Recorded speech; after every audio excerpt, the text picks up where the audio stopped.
the Florida Writer Podcast, a discussion about writing and other things. Hello, and welcome to another edition of the Florida Writer Podcast with your host, Alison Nissen. And today I am lucky enough to have Steve McGuire with me. Steve, could you give us a 60-second elevator pitch about who you are and what you write? Sure. I had a 32-year legal career in Washington, D.C. I retired as a federal judge, and so my whole writing background stems from my experiences in Washington. I've written three political, thrillers, and their common storyline is how power is exercised in Washington. So I take the reader behind closed doors and give them sort of a raw look at the politics of Washington and how it plays out, and how politics are interwoven throughout my storyline. So my first book was called Prior to Restraint, which I published 2021.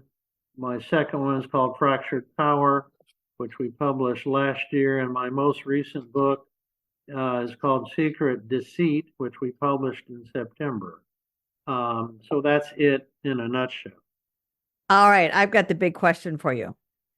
Is politics just repeat itself over and over and over again? So historically, if we go back 200 years and we compare it to today, are we really kind of looking at the same record over and over again? We probably are, though 200 years ago it was done on a much smaller scale. And I think the prevailing aspect of politics today is the influence of corporations in the decision making on Capitol Hill.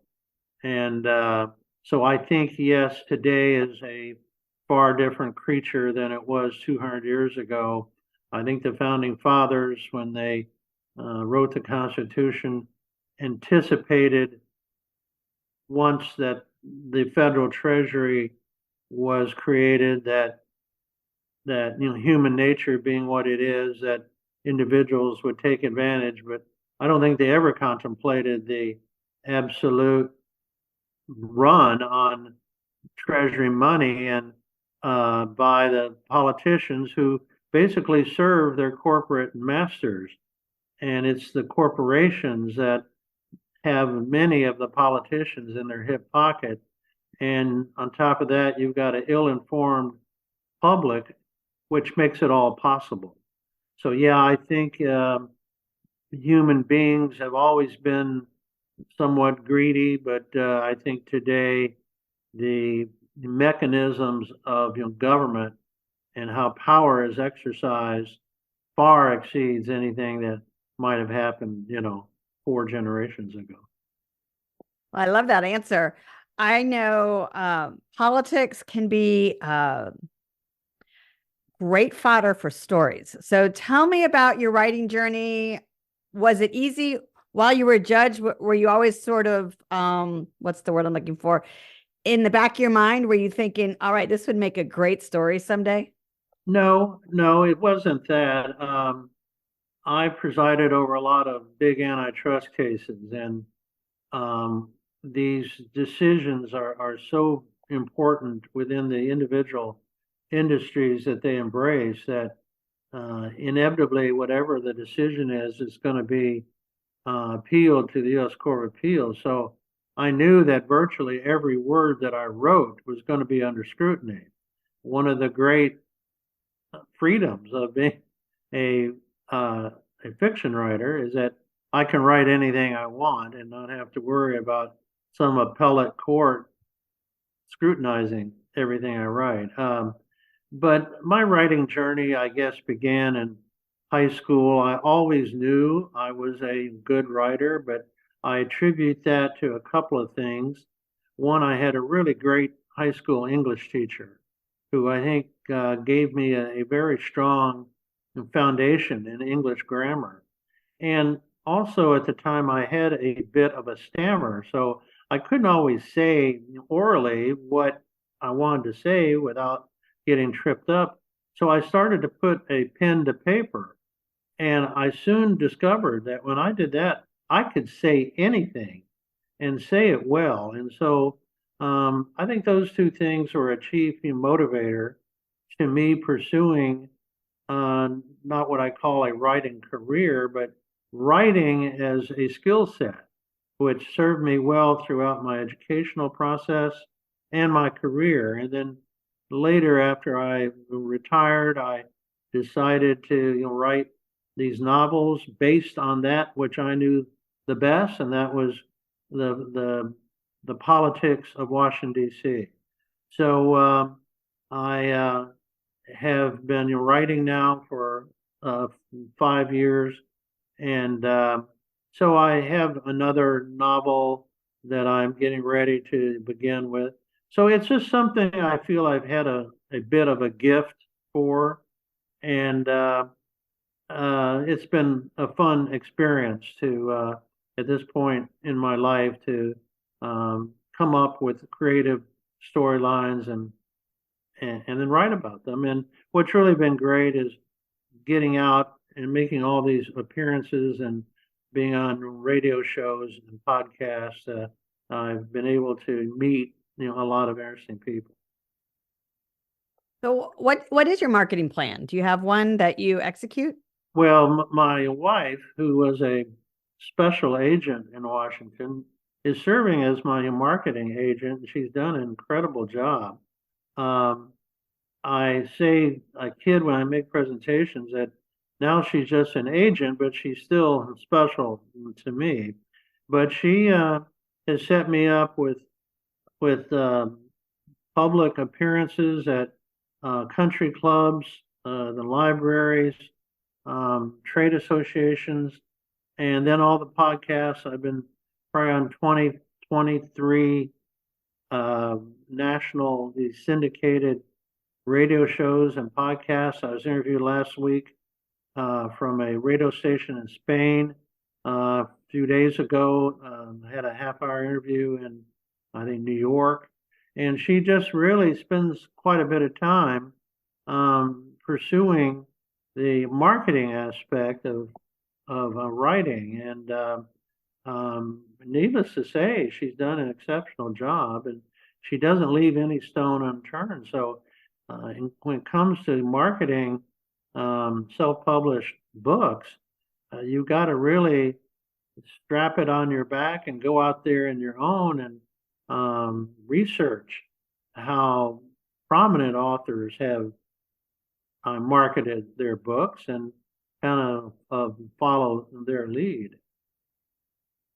That is absolutely true. The other thing I heard you mention earlier, which was that as a judge, all of your words were scrutinized by the next level of judgeships. And that really helps you build that thick skin. So when you start to receive any critiques about anything you write, you're able to take a step back, which so many writers have a problem with, that idea of stepping back and listening to the criticism, listening to the critique without taking it so personally.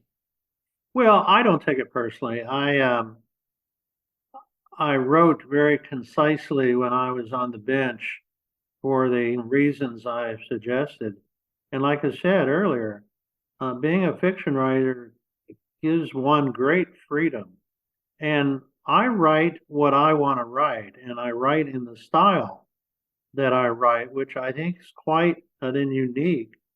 And if someone wants to criticize it, that's fine with me. I mean, they're free to do that, but it doesn't bother me. I don't get my satisfaction out of, being able to feel that I'm above it all, but it's okay. It doesn't impact me one way or the other. But I gave a presentation yesterday at a country club here in Naples with about 40 people, and they had all read my second book, and they all pretty much were in high praise of it. So that certainly makes one feel good to get positive the reinforcement.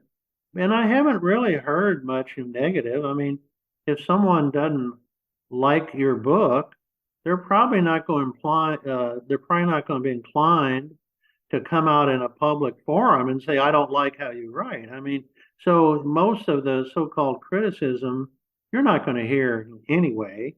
And if someone were to write a bad review online of one of my books, it's okay. I think it's part of the process. Not everyone is going to fall in lockstep, and there's certainly writers that I've read that I don't care for, but I don't feel inclined to want to go out publicly and make a critical statement. So it's all okay. You mentioned you have a unique style of writing. Could you elaborate on that? Yes, I try to do two things. I try to come up with a unique storyline. If you've read James Patterson and his 27, 28 novels, if you've read two or three of them, I contend you pretty much read all of them because they tend to be very formalistic. My storylines are quite unique, and my second book, No Fractured Power, has a storyline I don't believe has ever been done before, ever. And so once I come up with that unique storyline, then I delve into the central characters, and I put a lot of time in the characters. I make them so real that you can identify as the reader with these individuals, and you may not find them all agreeable people, but you understand not only who they are, but why they are the way they are. And in my books, I oftentimes take some of the main characters back into their youth and explain to the reader why they evolved to be the type of person that they are. And I've had so many people tell me, said, your characters are so real.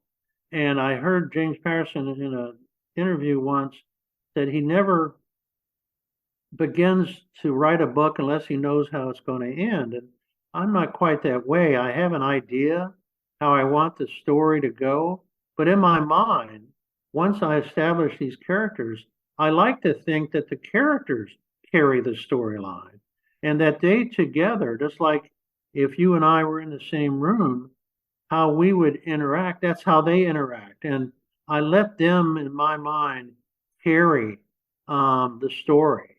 And obviously, I have some input on that, but it kind of gives me an enlightened view of the characters myself. So I don't think many authors put the kind of effort into establishing the full identity of the characters so that you can choose as a reader to like them or despise them. But either way, you'll know who they are. When you explore the character and their development, do you fill out a sheet or what's your process for that?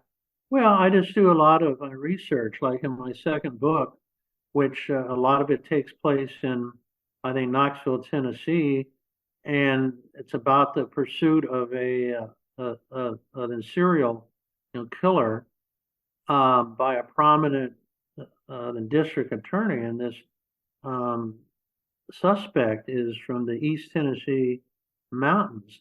And I spent a lot of time researching what's the most common surname of someone that lives in East Tennessee. And I came up with the name Otis Stamper. And that just sounds like someone from the East Tennessee hills. So I go to that detail. I study the ethnic background of these characters and impute certain aspects of their heritage into their persona as if how they grew up. But I study everything, and I think it really helps complete the story and make the scenes that much more realistic. And I like to think that my descriptions of the circumstances that the characters find themselves in are so real that the reader doesn't know whether this is fiction or if it's a true story. Oh, that's great. That's that's the goal of writing, is to take your audience on a journey. That's and right. and then let them discover on their own, what they do That's with right. the information you give them. That is fantastic. So what's next for you? Well, like I said, I'm working on my fourth novel. I've got a couple ideas regarding the storyline, though I'm not ready to disclose what that might be. And so I'll go about the same process that I have with these other three. Once I come up with a storyline I'm satisfied with, it'll take me about 5 months to actually write the story itself. And then to me, the hardest part is the editing, following up. And no matter how many people you get to be proofreaders, beta readers, no matter how many software programs you get to check for grammar and spelling, there's still going to be little problems with margins and maybe a repeated word, maybe a misspelled word. So it's very frustrating in that regard, but it's just part of the process. Steve McGuire, how can people find out more about what you're up to? Well, they can go on my website. It's StephenMcGuireAuthor.com. Stephen spelled with a P-H-E-N, and you can contact me there, and that will give the viewer my biography and a synopsis of all my books. And you could leave a message there, or you could send me an email to my personal email address at McGuireGroupLLC@gmail.com, and we'd be happy to follow up with any questions or inquiries someone might have. Well, Steve, are you ready to switch to our rapid fire questions? Sure. Bring it on. Would you like to travel to the South Pole? It wouldn't be a top priority, put it that way, but if I've been everywhere else, I would consider it, yes. Do you have any childhood memorabilia around? Absolutely. Absolutely. Anything interesting? Well, I was an Eagle Scout when I was a kid. I've still got my merit badges and my Eagle Scout medal. I've got photographs of people and loved ones that I had in my childhood, and I've got a couple of mounted bass that I caught when I was a kid, and they're in my closet, in my dresser. So yes, I do. Final question. What made you smile recently?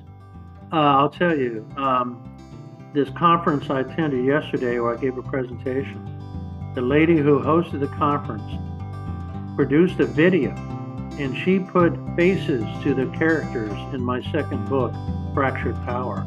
It was an incredible effort, and she took the descriptions of the characters in the books and found photographs of people that fit that, and it was about a 15-minute video, and it actually brought a tear to my eye to see my characters brought to life like that. And I couldn't tell her how much I appreciated her doing it. Steve McGuire, thank you so much for stopping by. Thank you for having me. You have been listening to another edition of the Florida Writer Podcast with your host, Alison Nissen. Alison out. Boom. We're all done. Thank you. Steve McGuire served 30 years as an attorney and federal judge in Washington, D.C. He retired in 2008 as a chief judge of the Federal Trade Commission, where he received the Federal Trade Commission Distinguished Service Award and was honored by President George W. Bush for his service to the nation's judiciary. Steve's books have a common theme of power, greed, and corruption in Washington, D.C. Although his books are fiction, they have an underlying tone which implicates the reality of today. Steve has had extensive speaking engagements at bookstores, libraries, country clubs, civic associations, and art centers.